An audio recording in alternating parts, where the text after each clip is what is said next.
bienvenida a toda nuestra audiencia a una nueva inmersión detallada. Ya conocen la dinámica de este espacio. Tomamos una pila de información, investigaciones o debates complejos, hacemos a un lado todo el ruido superficial y nos concentramos en extraer el conocimiento que verdaderamente importa. Y para esta sesión, tenemos sobre la mesa una premisa que, francamente, suena a un desafío casi imposible. Vamos a sumergirnos en la crisis del sistema de salud en Colombia.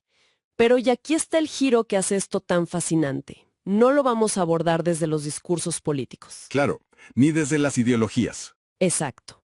Cero ideologías o disputas legislativas que vemos todos los días en las noticias. Vamos a observar este monstruo a través de una lente fría, calculada y, pues, estrictamente matemática. Y es un respiro necesario, la verdad. Porque al final del día, los números puros y duros no tienen afiliación partidista. Simplemente te dicen si la ecuación cuadra o no cuadra. Así es. El material que vamos a desglosar hoy proviene de un documento muy específico titulado El déficit del cuidado, refinanciar el sistema de salud colombiano. Es un análisis técnico que está dirigido a todos los actores del ecosistema, desde congresistas y líderes empresariales hasta, los ciudadanos que interactúan con el sistema a diario. Y la misión que tenemos en esta exploración a fondo es casi quirúrgica. Vamos a diseccionar este texto para entender la anatomía exacta de un déficit que, según los datos que tenemos enfrente, asciende a la asombrosa cifra de 9.1 billones de pesos anuales. Una locura de dinero. Totalmente. Pero no nos vamos a quedar en el diagnóstico fatalista. Lo verdaderamente valioso de este análisis es que examina una serie de soluciones técnicas, algunas de hecho bastante disruptivas, para salvar la viabilidad del sistema sin que la respuesta automática sea subirle los impuestos a todo mundo. Sí, y antes de meter las manos en las cifras, hay una regla de oro que debemos establecer para quienes nos escuchan. Nuestro trabajo en este análisis se limita de manera estricta a exponer los datos, la matemática y las propuestas tal como las presenta el autor de este documento. Es importante aclarar eso. Muy importante. No estamos respaldando ninguna postura política ni tomando partido en el álgido debate nacional sobre la salud. Nuestro único objetivo es reportar y desmenuzar el material de forma completamente objetiva, para que la audiencia tenga las herramientas técnicas para comprender qué se está proponiendo realmente en el papel. Bien, vamos a desempacar todo esto. Porque cuando uno empieza a leer los datos crudos, el diagnóstico aterriza con una contundencia brutal. Sin anestesia. Literalmente. La premisa arranca estableciendo el terreno de juego actual. Nos dice que hay cerca de 6 millones de trabajadores colombianos que están cotizando activamente al sistema de salud. Hasta ahí suena a una fuerza laboral robusta, ¿no? Suena bastante bien en principio. Sí, pero el dato clave es que el ingreso base promedio sobre el cual cotizan estos trabajadores es de 2.6 millones de pesos. Y luego llega el balde de agua fría matemático. El análisis calcula el costo real de garantizar la atención médica anual para una familia promedio. Que definen estructuralmente como padre, madre y un hijo. Ajá, ese núcleo básico. Ese costo operativo asciende a unos 4.6 millones de pesos al año. Y esa simple resta es el corazón de la crisis. No hay que ser un actuario para ver el problema. Si el aporte al sistema está anclado a ese ingreso promedio, pero el consumo de recursos médicos de ese núcleo familiar cuesta 4.6 millones, la diferencia es un abismo. Estamos hablando de que cada uno de esos hogares genera por pura matemática operativa un déficit. Un déficit cercano a 1.5 millones de pesos anuales según el texto. Exactamente. Y claro, 1.5 millones de pesos de pérdida en un solo hogar podría parecer manejable para un sistema gigante. Lo que resulta fascinante aquí es que, cuando tomamos ese faltante individual y lo multiplicamos por el universo de los 6 millones de hogares cotizantes, la escala del problema cambia por completo. Por completo. Ahí es de donde sale ese déficit estructural masivo de 9.1 billones de pesos cada año. Y para que quienes nos escuchan puedan visualizar la magnitud de 9.1 billones de pesos, el mismo autor hace una equivalencia que asusta un poco. Sí, bastante. Nos dice que esta cifra representa prácticamente el 1% del Producto Interno Bruto Nacional. A ver, tratemos de dimensionar esto. Imaginemos estar a cargo de la gerencia de cualquier empresa, no importa el tamaño. Llega el 1 de enero, abren los libros contables Y antes de siquiera encender la luz, O pagar el primer salario. exacto, ya tienen un hueco financiero equivalente al 1% de toda la economía del país. Es un lastre con el que ninguna organización puede operar normalmente. Y lo que argumenta el texto es que cuando arrancas con ese nivel de asfixia financiera desde el día cero, las fallas que ven los pacientes no son producto de la negligencia médica, No, para nada. ni de una mala voluntad administrativa.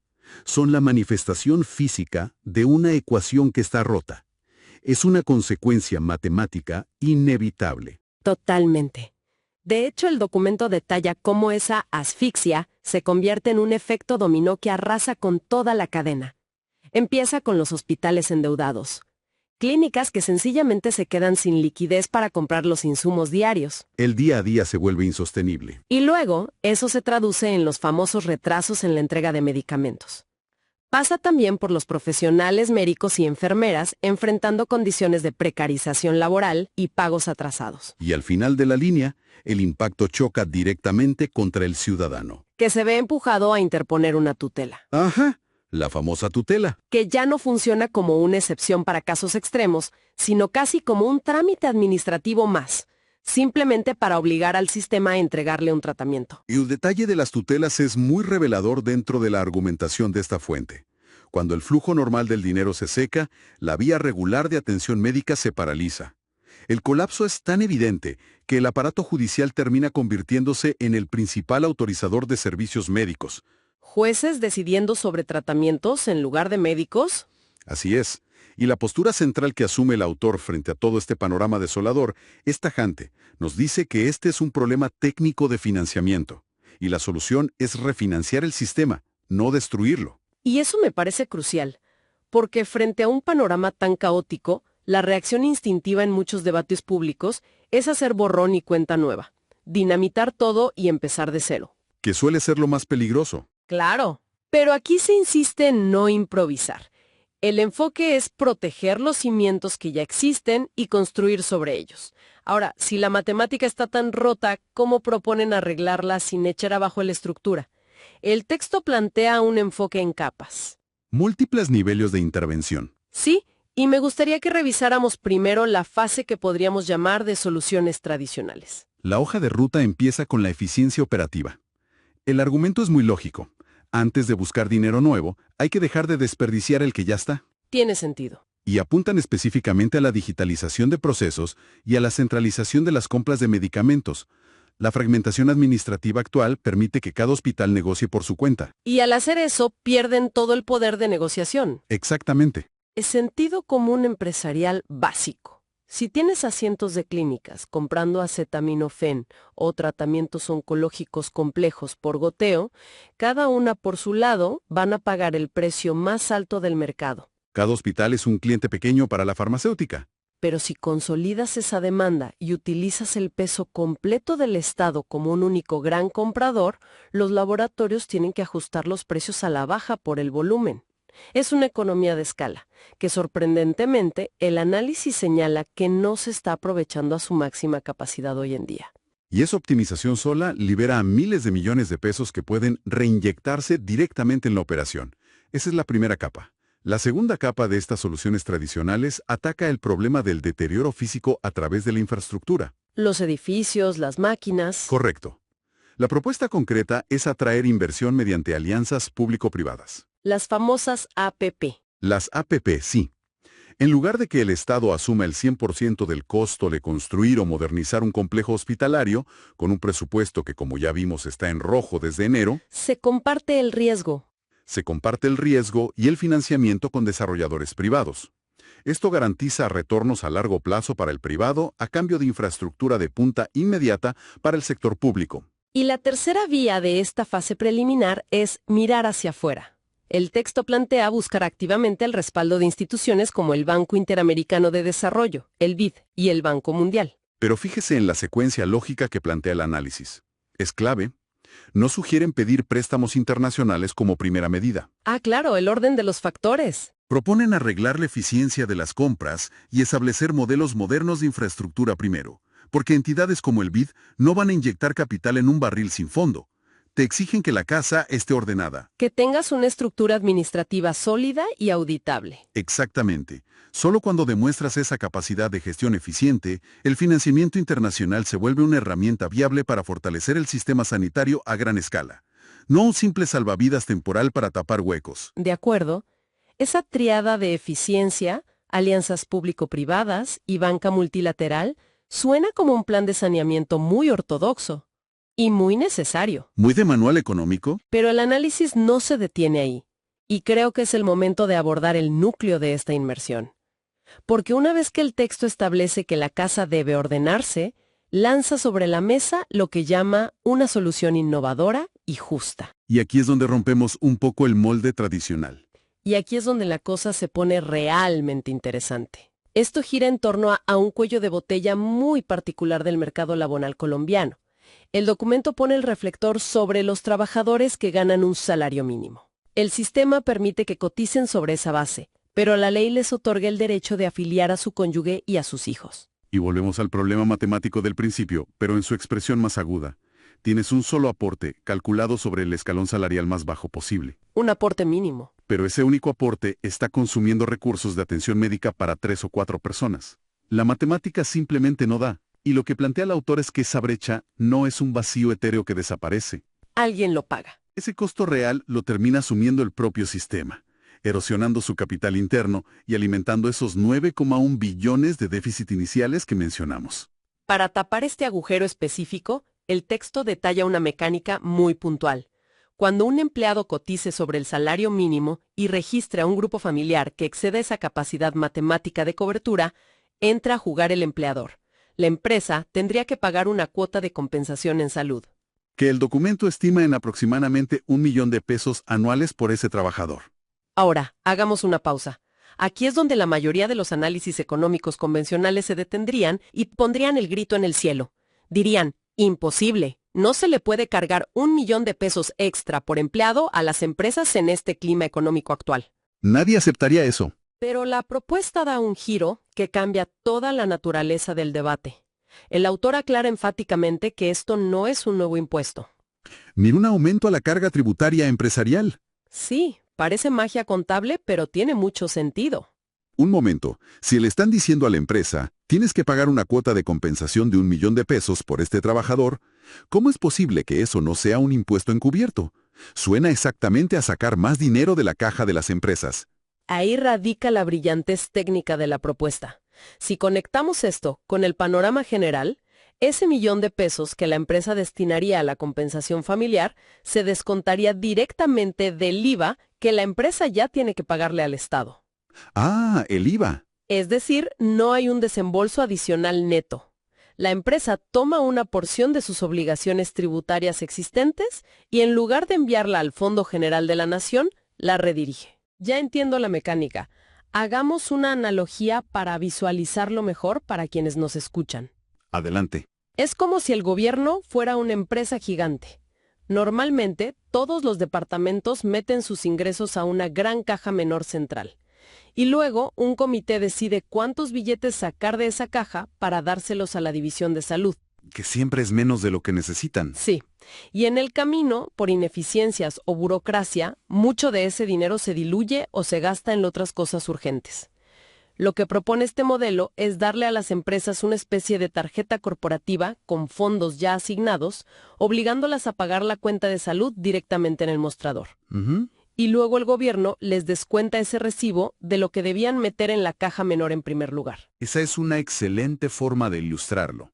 El dinero nunca pasa por la bolsa común de la autoridad tributaria, la DIAN, para luego someterse a los tiempos y las fricciones del presupuesto nacional. Se salta la burocracia. Es un puente financiero directo desde el sector productivo hasta el sistema de cuidado, y las proyecciones que arroja el análisis sobre este simple desvío de flujos son impresionantes. ¿De cuánto estamos hablando? Calculan que esta medida redistributiva podría movilizar hasta 3 billones de pesos adicionales al año, inyectados de forma directa, mes a mes, a la liquidez del sistema de salud. 3 billones de pesos directos a la vena del sistema.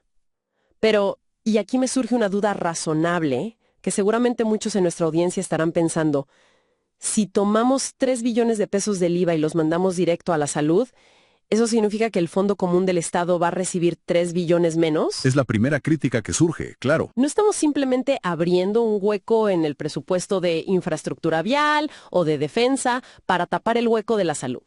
¿Qué responde la lógica de este documento a esa crítica? Es la pregunta obligada. Y el razonamiento del autor aborda ese aparente sacrificio fiscal desde una perspectiva macroeconómica mucho más amplia. El argumento sostiene que si el sistema de salud colapsa y no logras retener a la fuerza laboral en condiciones óptimas, Todo se viene abajo. exacto, la pérdida de productividad económica general, sumada al costo de los tratamientos de alta complejidad que resultan de no hacer prevención a tiempo, le costaría al Estado muchísimo más que esos 3 billones iniciales. Es un costo de oportunidad altísimo. Plantean que esos fondos no se están restando del presupuesto nacional, sino que se están blindando contra la ineficiencia burocrática para proteger el activo más importante de cualquier economía, el capital humano. Entonces, ¿qué significa todo esto en realidad? Eso nos lleva naturalmente a la última sección de esta inmersión, porque después de repasar los billones, los déficits y las deducciones del IVA, el análisis aterriza en una reflexión que eleva la conversación. Nos mueve del qué se debe hacer al por qué se debe hacer. Nos saca de la hoja de cálculo por un momento. Exacto. Se aleja un poco de la tabla de Excel para hablar de la filosofía económica detrás de un sistema de salud funcional. Así es. La tesis final es muy poderosa porque desafía la visión tradicional. Históricamente, y en muchos debates de política pública en toda la región, el presupuesto de salud suele verse como un gasto pasivo. Como un agujero negro de dinero. Casi como una obra de caridad gigantesca y necesaria que drena las arcas del Estado. Pero este documento exige que dejemos de verlo así.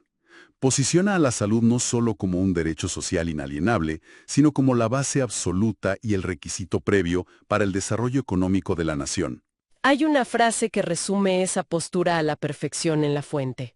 Un país enfermo no produce y un país con hospitales quebrados no progresa. Es una lógica innegable. Completamente innegable. Si tienes a tus trabajadores haciendo filas interminables por una tutela, en lugar de estar en sus puestos de trabajo, o si la población vive lidiando con enfermedades crónicas maltratadas por falta de medicamentos, la productividad industrial y de servicios se desploma irremediablemente. Además, el documento toca un punto crítico sobre la fuga de talento. Uy, sí, eso es vital. Cuando tienes una infraestructura médica al borde de la insolvencia, donde los especialistas y las enfermeras trabajan en condiciones de precarización o derechamente no reciben sus salarios a tiempo, inevitablemente vas a sufrir una fuga de cerebros. Nadie quiere trabajar gratis ni en malas condiciones. El talento médico altamente capacitado buscará mercados donde su conocimiento sea remunerado de manera estable, ya sea en el sector puramente privado o en otros países. Por lo tanto, refinanciar el sistema es, en esencia, una estrategia de retención de talento. Es un mensaje clarísimo para quienes toman decisiones corporativas o diseñan políticas. Invertir en salud y arreglar esta matemática rota no es solo un acto de justicia social, es una inversión dura y directa en la estabilidad económica del país. Es demostrar que lo social y lo económico están entrelazados de tal forma que no puedes aspirar a ser una potencia productiva si tus ciudadanos no tienen garantizado el cuidado básico. Y el tono con el que cierra el análisis intenta desactivar precisamente esa polarización que suele empantanar estas discusiones. La postura es pragmática. El diagnóstico de los 9.1 billones de pesos no es una condena, es simplemente un mapa. Un mapa para saber dónde estamos parados. Las soluciones de eficiencia, alianzas con privados y la redistribución del IVA están ahí, calculadas y listas en el papel. El mensaje implícito es que el único ingrediente que falta en la ecuación es la voluntad técnica para ejecutar el plan, dejando de lado la retórica. Si tuviéramos que destilar toda esta información en los conceptos más críticos que nuestra audiencia debería llevarse de esta sesión, comenzaríamos con ese agujero de 9.1 billones de pesos. El origen matemático del problema. Entender que no nace de la nada, sino de un desbalance estructural entre lo que cuesta mantener sana a una familia y lo que esa familia pueda aportar con un salario mínimo. Y luego, comprender que la solución que se plantea no es destruir la casa, sino modernizarla. Comprar de manera centralizada, apalancarse en la inversión privada para la infraestructura y sobre todo esa propuesta estelar de usar el IVA que ya pagan las empresas como una vía directa para inyectar 3 billones de pesos al sistema. sin ahogar la economía con impuestos nuevos. Todo este modelo de financiación directa realmente pone a prueba nuestros paradigmas sobre cómo debe funcionar el Estado y cómo fluyen los recursos. Y creo que esto plantea una pregunta importante, un pensamiento provocador, para quienes nos acompañan hoy y disfrutan analizando el diseño de políticas públicas. Cuéntanos. Si esta mecánica de desviar impuestos existentes como el IVA, para que fluyan directamente hacia un sistema social específico, logrando saltarse la burocracia del fondo común, se demuestra viable para la salud. ¿Sí? ¿Podría ser esta la llave maestra para resolver las crisis de financiamiento en otros sectores críticos? Pensemos, por ejemplo, en la educación pública o en el sistema de pensiones. Es una gran analogía. ¿Podría ser esta estrategia de financiamiento directo el modelo del futuro para sostener las responsabilidades sociales del Estado sin tener que someter a la economía a una nueva reforma tributaria cada 2 años? Es una reflexión espectacular para dejar resonando, porque abre la puerta a repensar por completo cómo fluye el dinero en nuestras sociedades y cómo podemos hacer que el Estado sea más ágil. Agradecemos inmensamente a todas las personas que nos acompañan en esta inmersión detallada. Nuestro compromiso siempre será sumergirnos en estas fuentes complejas y entregarles perspectivas precisas, analíticas y libres de ruido, para ayudar a despejar la niebla de los temas que moldean nuestro entorno. Nos despedimos por hoy, invitando a nuestra audiencia a mantener siempre viva esa curiosidad analítica y a seguir cuestionando cómo funcionan realmente los engranajes de los sistemas que nos rodean. Hasta la próxima inmersión.